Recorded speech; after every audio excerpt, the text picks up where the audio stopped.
ইমাম মাহদী আসিয়াছে ভবে, শুনেও কি তাহা শুনো না। ইমাম মাহদী আসিয়াছে ভবে, শুনেও কি তাহা শুনো না। ইমাম মাহদী আসিয়াছে ভবে, শুনেও কি তাহা শুনো না। ইমাম মাহদী আসিয়াছে ভবে, শুনেও কি তাহা শুনো না।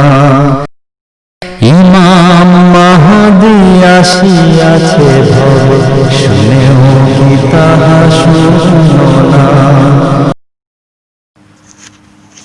সুধী দর্শক শ্রোতা সবাইকে আসসালামু আলাইকুম ওয়া রাহমাতুল্লাহি ওয়া বারাকাতুহু। আপনাদেরকে ভয়েস অব ইসলাম অনুষ্ঠানের আদর্শ জীবন নামক অনুষ্ঠানে স্বাগত জানাচ্ছি। আমরা এই যুগের প্রতিশ্রুত মসিহ এবং মাহদী হযরত মির্জা গোলাম আহমদ কাদিয়ানী আলাইহিস সালামের জীবনী নিয়ে আলোচনা করছিলাম, যে আল্লাহ তাআলার পক্ষ থেকে তিনি আগমন করেছেন এবং এই যুগের মসিহ এবং মাহদী হিসাবে তিনি আত্মপ্রকাশ করেছেন আল্লাহ তাআলার নির্দেশে এবং হযরত রাসূল করিম সাল্লাল্লাহু আলাইহি ওয়াসাল্লামের ভবিষ্যৎবাণীর আলোকে। আমরা ধারাবাহিকভাবে তার জীবনী আলোচনা করে আসছি শ্রোতামণ্ডলী, আপনাদের সত্য বিষয়টি জানার জন্য এবং তার সম্পর্কে একটি সুস্পষ্ট ধারণা যেন আপনাদের মাঝে সৃষ্টি হয়। আশা করি আজকেও আপনারা এই অনুষ্ঠানের মাধ্যমে সেই স্বাদ অনুভব করবেন। আজকে আমরা শিয়ালকোটে হযরত মির্জা গোলাম আহমদ সাহেবের অবস্থান সম্পর্কে মৌলানা সৈয়দ মীর হাসান সাহেবের যে প্রথম বিবৃতি সেটি উপস্থাপন করছি। প্রাচ্যের বিখ্যাত উর্দু কবি ডক্টর স্যার মোহাম্মদ ইকবালের উস্তাদ মরহুম শামসুল উলামা জনাব মৌলানা সৈয়দ মীর হাসান সাহেব বলেছেন, হযরত মির্জা সাহেব 1864 খ্রিস্টাব্দে চাকরি উপলক্ষে শিয়ালকোট আগমন করেন এবং সেখানে অবস্থান করেন। তিনি নির্জনতা প্রিয় ও সাধু ব্যক্তি ছিলেন। ডক্টর ইকবালের যিনি উস্তাদ ছিলেন, শিক্ষক ছিলেন, তিনি এই অভিমত ব্যক্ত করছেন। বলছেন যে মির্জা সাহেব তিনি যাবতীয় বাজে অযথা কাজ ও কথা থেকে বিরত থাকতেন। এই জন্য অধিকাংশ সাধারণ লোকের সাথে সাক্ষাতে অযথা সময়ের অপচয় হয় বলে তিনি তা পছন্দ করতেন না। ওকিল লালা ভীম সেন সাহেব তার একান্ত বন্ধু ছিলেন। তার মাতামহ মিঠন লাল বাটালায় অতিরিক্ত সহকারী কর্মকর্তা ছিলেন। বাটালায় মির্জা সাহেব এবং লালা সাহেবের পরস্পর পরিচয় ছিল, এই জন্য শিয়ালকোটেও তাদের পূর্ণ হৃদ্যতা অক্ষুণ্ণ ছিল। শিয়ালকোটে মির্জা সাহেবের সর্বাপেক্ষা অন্তরঙ্গ বন্ধু যদি কেউ ছিল তো লালা সাহেবই ছিলেন। লালা সাহেব একজন শান্ত প্রকৃতির ফার্সি ভাষাবিদ এবং মেধাবী ব্যক্তি ছিলেন। মির্জা সাহেব বিদ্যা অনুরাগী ছিলেন বলে তিনি তাকে অত্যন্ত ভালোবাসতেন। মির্জা সাহেবের পাণ্ডিত্য সম্পর্কে অফিসের কর্মচারীরা অপরিচিত ছিল। ওই বছরই গ্রীষ্মের প্রারম্ভে মোহাম্মদ সালেহ নামে এক আরব যুবক শহরে আগমন করে, তাকে গুপ্তচর বলে সন্দেহ করা হয়।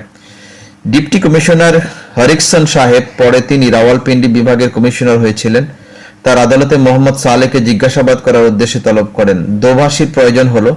মির্জা সাহেব যেহেতু আরবি ভাষায় ব্যুৎপত্তি রাখতেন এবং আরবিতে উত্তম রূপে বক্তৃতা দিতে ও রচনা লিখতে পারতেন, সেজন্য তাকে ডেকে আদেশ দিলেন, আমি যেসব কথা বলবো তা আরব সাহেবকে জিজ্ঞাসা করে এর উত্তর উর্দুতে আমাকে লিখে দিন।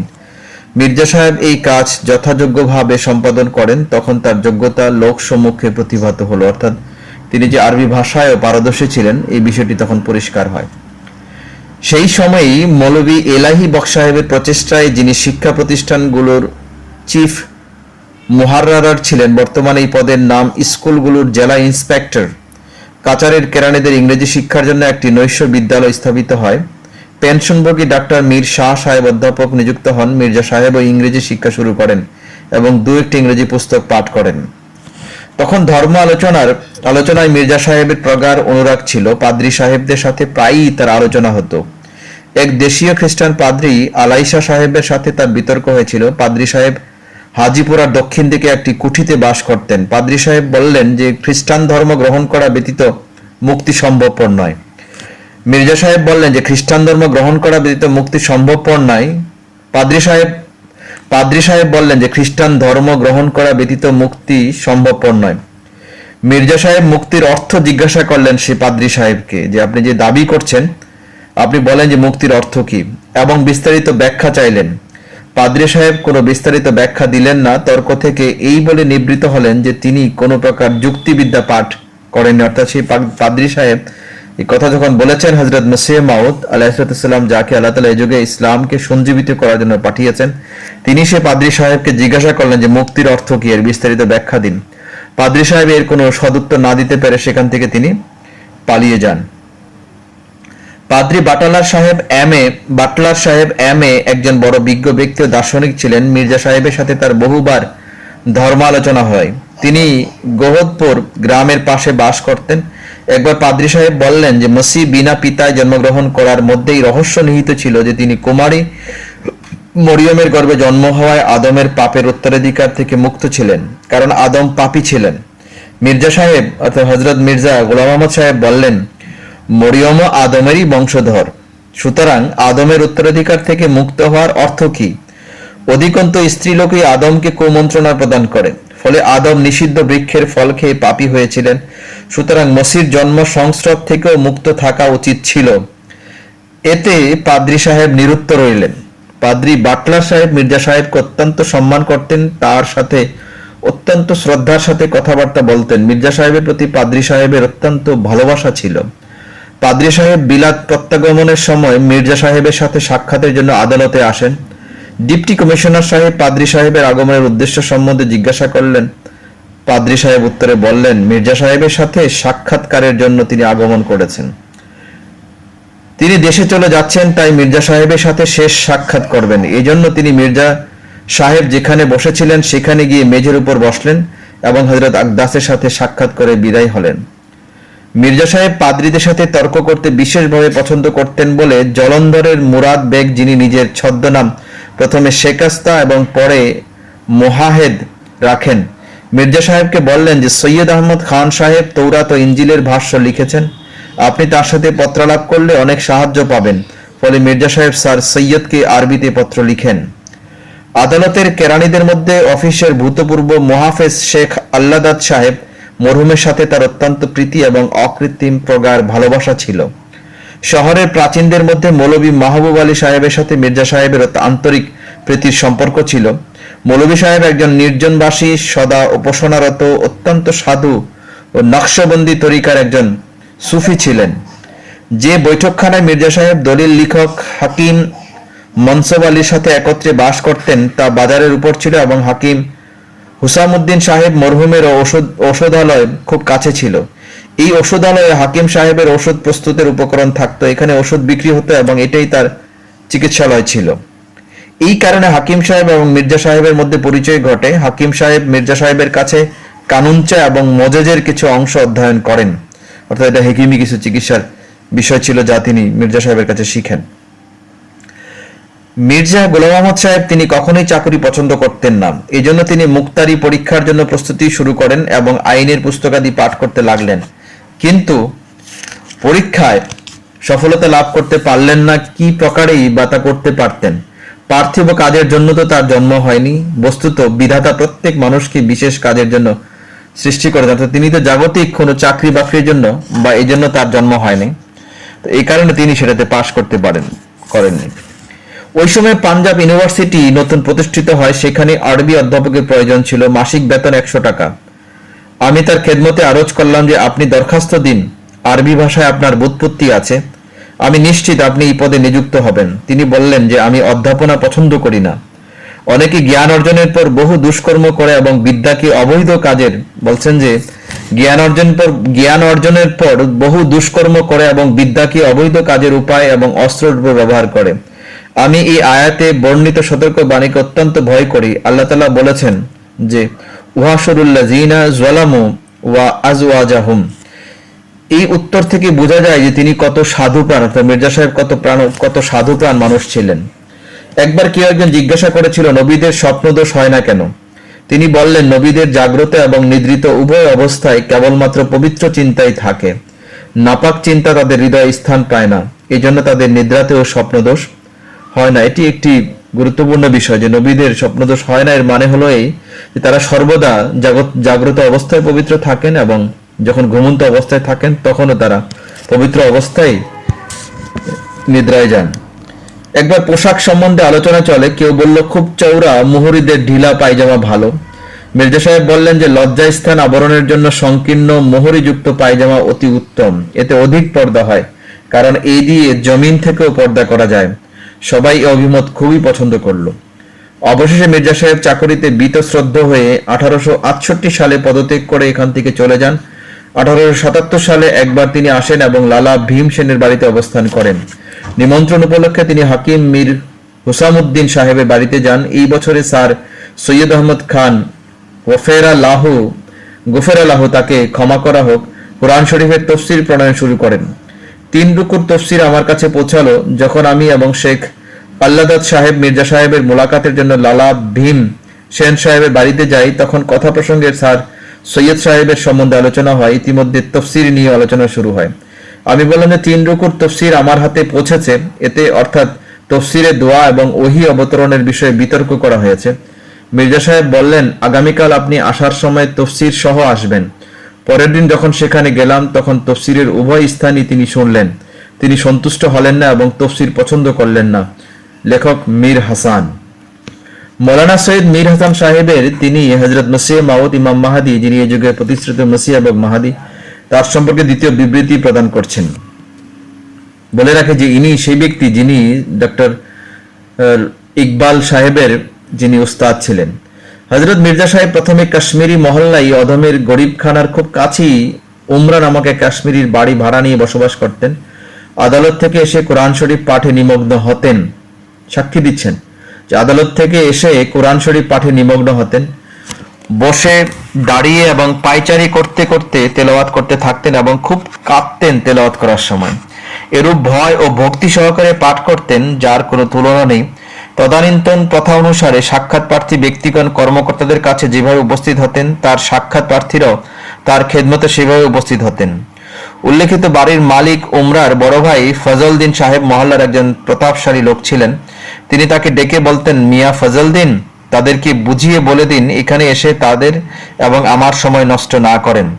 আমি কিছু করতে পারি না, আমি হাকিম নই, আমার যা কর্তব্য অফিসেই তা করে আসি। ফজলদ্দিন সাহেব তাদেরকে বুঝিয়ে বিদায় করে দিতেন। মৌলভী আব্দুল করিম সাহেবও এই মহল্লায় জন্মগ্রহণ করেন এবং এখানেই যৌবনে পদার্পণ করেন। তিনি পরে মির্জা সাহেবের বিশেষ সহচরদের মধ্যে গণ্য হন, অর্থাৎ আব্দুল করিম শিয়ালকুটি সাহেব রাদিয়াল্লাহু আনহুর কথা বলা হচ্ছে। অতঃপর জামে মসজিদের সামনে মির্জা সাহেব একটি বৈঠকখানায় মনসুব আলী হাকিমের সঙ্গে একত্রে বাস করতেন। তিনি অর্থাৎ মনসুব আলী দলিল লিখকের পদে অধিষ্ঠিত ছিলেন। বৈঠকখানার কাছে ফজলদ্দিন নামে একজন বৃদ্ধ দোকানদার ছিলেন। তিনি রাতেও দোকানেই থাকতেন। তার অধিকাংশ বন্ধু বান্ধব সন্ধ্যার পর দোকানে আসতেন। তারা সবাই ভালো মানুষ ছিলেন। কোনো কোনো সময় মির্জা সাহেবও সেখানে যেতেন এবং সময় সময় মিশন স্কুলের হেডমাস্টার নসরুল্লাহ নামে জৈনিক খ্রিস্টানও সেখানে উপস্থিত হতেন। মির্জা সাহেব এবং হেডমাস্টার সাহেবের মধ্যে ধর্ম বিষয়ে প্রায়ই তর্ক হতো। মির্জা সাহেবের ভাষণে উপস্থিত ব্যক্তিরা অত্যন্ত উপকৃত হতেন। মৌলভী মাহবুব আলম সাহেব একজন বুজুর্গ, পরম সাধু, সৎ ও সাধক পুরুষ ছিলেন। মির্জা সাহেব তার কাছেও যেতেন এবং লালা ভীম সেনকেও মৌলভী সাহেবের কাছে যাওয়ার জন্য তাকিদ করতেন। ফলে তিনিও কখনো কখনো মৌলভী সাহেবের কাছে যেতেন। যখনই পীর মুরিদি এবং বয়াতের বিষয় নিয়ে আলোচনা হতো তখন মির্জা সাহেব বলতেন যে মানুষের পক্ষে স্বয়ং চেষ্টা ও পরিশ্রম করা উচিত। আল্লাহ তাআলা বলেন যে ওয়াল্লাযিনা জাহাদু ফিনা লা নাহদিয়ান্নাহুম সুবুলানা। মৌলভী মাহবুব আলম সাহেব এতে রাগ হয়ে বলতেন যে বয়াত ব্যতীত পথ পাওয়া যায় না। ধর্ম বিষয়ে মির্জা সাহেবের শ্রেষ্ঠত্ব প্রাধান্য তো সুপ্রকাশিত, কিন্তু বাহ্যিকভাবে শারীরিক দৌড়েও তার শ্রেষ্ঠত্ব তখনকার উপস্থিত ব্যক্তিদের মধ্যে পরিষ্কারভাবে প্রতিপন্ন হয়েছিল। ব্যাপারটি এইভাবে ঘটে, একবার কোর্টের কাজ সেরে কর্মচারীরা ঘরে ফিরছিল, তখন দ্রুত দৌড়াবার প্রতিযোগিতার বিষয়ে আলোচনা হয়। প্রত্যেকে অধিক দ্রুত দৌড়াবার দাবি করলো। অবশেষে জৈনিক বিল্লাস সিং সর্বাপেক্ষা অধিক দৌড়াবার দাবি করলো। মির্জা সাহেব বললেন যে আমার সাথে দৌড়াও, দেখা যাবে কে কত দ্রুত দৌড়াতে পারে। অবশেষে শেখ ইলাহাদাত সাহেব বিচারক নিযুক্ত হলেন এবং স্থির হলো সেখান থেকে কোর্টের রাস্তা ও শহরের মধ্যবর্তী সীমারেখা সেতু পর্যন্ত খালি পায়ে দৌড়াবেন। জুতাগুলি এক ব্যক্তি তুলে রাখলেন। প্রথমে এক ব্যক্তিকে পুলের উপর প্রেরণ করা হলো যাতে সাক্ষ্য দিতে পারে যে কে প্রতিযোগিতায় জয়ী হয়েছে। সেতুর উপর প্রথমে পৌঁছে মির্জা সাহেব এবং পরে বিল্লা সিং একই সময়ে দৌড়ে, অর্থাৎ প্রথমে মির্জা সাহেব সেখানে প্রথম হন এবং পরবর্তীতে বিল্লা সিং সেখানে পৌঁছান। অন্যরা সাধারণ গতিতে পিছনে রওনা হলেন। সেতুর উপর পৌঁছে জানা গেল হযরত মির্জা সাহেবই জয়ী হয়েছেন এবং বিল্লা সিং, যিনি দাবি করেছিলেন যে আমি বিজয়ী হব, তিনি পিছনে রয়েছেন। বলছেন যে উক্ত প্রকার ধর্মীয় মর্যাদা সম্পর্কিত একটি ঘটনা হযরত মৌলভী ইসমাইল শহীদের জীবনেও ঘটে। একজন শিখ সাঁতারুর সাথে তার প্রতিযোগিতা হয়েছিল এবং তিনি তাকে পরাজিত করেছিলেন।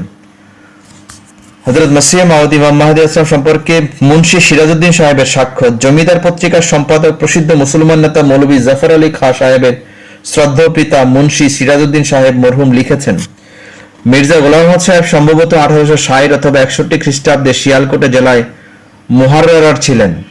আমরা প্রত্যক্ষ করেছি যৌবনেও তিনি পরম ধর্মপরায়ণ সাধু ও বুজুর্গ ব্যক্তি ছিলেন।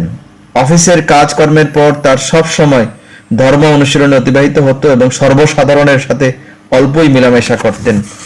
শুধু শ্রোতামণ্ডলী, আপনাদের জন্য এই দুইজন যিনি আহমদিয়া মুসলিম জামাতের সদস্য নয়, আর হযরত মসিহ মাউদ ইমাম মাহদী আলাইহিসসালাম, হযরত মির্জা গোলাম মোহাম্মদ সাহেব তখন ইমাম মাহদী হওয়ার আল্লাহর পক্ষ থেকে সেই গ্রিন সিগন্যালও পান নাই, আল্লাহর নির্দেশও পান নাই। আর এটা হচ্ছে তার মসিহ এবং ইমাম মাহদী হওয়ার দাবি করার পূর্বের ঘটনা। এই সমস্ত ব্যক্তিরা তারা তার যৌবন সম্পর্কে, তার যৌবন কালকে দেখেছেন, তাকে চাকরি করতে দেখেছেন এবং তারা তার সম্পর্কে অত্যন্ত ভূয়সী প্রশংসা করেছেন এবং বলেছেন যে প্রকৃত অর্থেই তিনি একজন পুত পবিত্র মানুষ ছিলেন আর ধর্মচর্চা এবং ধর্মসেবা তার মজ্জাগত বৈশিষ্ট্য ছিল। তো তিনি খ্রিস্টানদের সাথেও ইসলামের শ্রেষ্ঠত্ব সৌন্দর্য নিয়ে তর্ক করেছেন এবং এটাকে তিনি অত্যন্ত উৎসাহের সাথে উদ্দীপনার সাথে করেছেন। আমরা পরবর্তীতে ইনশাআল্লাহ পরবর্তী অনুষ্ঠানে আপনাদেরকে শোনার স্বাগত জানিয়ে আজকের মতো এখানে শেষ করছি। সবাইকে আসসালামু আলাইকুম ওয়া রাহমাতুল্লাহি ওয়া বারাকাতুহু। এই তো আখেরি জামানা, 14 শতাব্দী হয়ে গেছে পার, তোমরা কি তাহা জানো না? একই রমজানে চাঁদ ও সূর্য গ্রহণ লাগিল দেখো না, পূর্ব গগনে ধূমকেতু এলো, জমি ঘন ঘন কাঁপিয়া বলিল, দিনের মাহদী আসিয়াছে ভবে, কান খুলে কেন শোনো না? এই তো আখেরি জামানা, আখেরি জামানায় আসিয়াছে ভাই, এই তো আখেরি জামানা। ইমাম মাহদী আসিয়াছে ভবে, শুনো কি তাহা শোনো না? মরুভূমি হলো উষ্ণ বেকার, মানুষ উড়িল আকাশে। মরুভূমি হলো উষ্ণ বেকার, মানুষ উড়িল আকাশে। জুয়া ব্যভিচার চোরা কারবার করিতেছে লোকে হরষে। ইলাশরা নিয়ে ফাসেকের দল, দাঁত বের করে হাসে খল খল। দিন ইসলামের 72 ভাগ করিল পীর মওলানা। এই তো আখেরি জামানা, আখেরি জামানায় আসিয়াছে ভাই, এই তো আখেরি জামানা। ইমাম মাহদী আসিয়াছে ভবে, শুনো কি তাহা শুনো না? এই তো আখেরি জামানা। রাজা হলো প্রজা, প্রজা হলো রাজা, ভোটের ভিখারি নেতারা। বিনা ভোটে পাস সকল নবীরা, জানো না কি তাহা তোমরা? ইমাম মাহদী শুনিয়া ঘোষণা, বলিল সকলে ভোট তো দিব না। আল্লাহর মনোনয়নেতে পাস, ইমাম মাহদী দেখো না। আখেরি জামানা আসিয়াছে ভাই, এই তো আখেরি জামানা। ইমাম মাহদী আসি আসিয়াছে ভব, শুনেও কি তাহা শুনো না? এই তো আখেরি জামানা, এই তো আখেরি জামানা।